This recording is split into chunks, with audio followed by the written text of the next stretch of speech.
I was in Berkeley, and I was at the Berkeley Poetry Slam, and the featured poet was, I won't say his name, but he was a poet from Dallas, and he's fairly well known. He's won a lot of slams and different things. He tours all around the country. And he was doing his kind of marquee poem that's kind of about, it kind of satirizes a lot of things that are wrong with the world and things like that. He's very famous for this poem.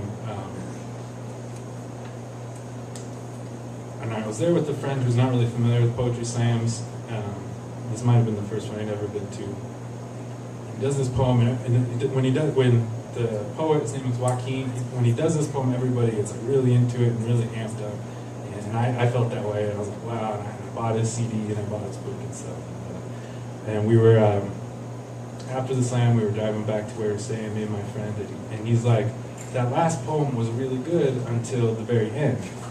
And I was confused with time. I'm like, what do you mean? I thought the whole thing was great. He says, well, it seemed to me kind of weird. The whole poem, he talks about all these things that are kind of wrong with the world, and at the end, he has kind of this call to action. But the call to action is, if you find something wrong with the world, go write a poem about it. And my friend noted that was kind of a weird thing. Not to say that poetry can't be changing or effective means of change, but just to know all these things are wrong with the world and say you can change it by writing words on paper, maybe a little too much. And I agree with my friend, and I started thinking about that a lot.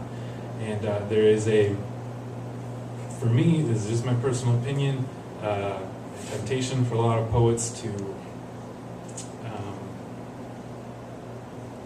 over-aggrandize themselves just a little bit. I think poetry is a super powerful thing and is a means for change, but it should be respected for its own art form. And you can do poetry and then go out there and actually change stuff. You can do both those things. Does that make sense? And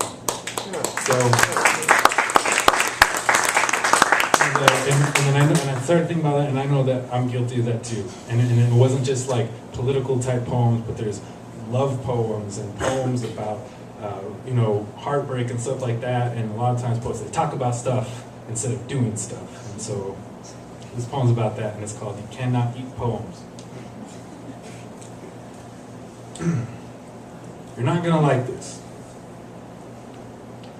This isn't going to cook up in old frying pans inside of bamboo huts with 10 hungry eyes looking on. This isn't going to be just one more day or just one more mouthful. This poem will not save even one of the 25,000 people who are going to starve to death today. This is not food. This does not take to the streets and break fire hose brigades with hunger strikes. This doesn't separate the pacifist from the humanist or the people from the politics. This does not scrape the dry blood off of clay classroom walls where skeletons are still holding on to one another's last shh. It's going to be all right. This doesn't hold babies that are just a shade of love's difference away from God's greatest miracles and quickly forgotten ghosts. This poem will not learn to speak Setswana or Somali or Haitian Creole just enough to say, child, you don't have to cry today. This is not will. This does not replace the machete or the machine gun. It does not replace the needle or the plunger. This isn't going to dance Irish in your heels or Colombian on your hips. It's not going to taste Egyptian in your throat or Indian on your lips. This is not feel. It does not burn like a kiss. It does not punch holes like a touch.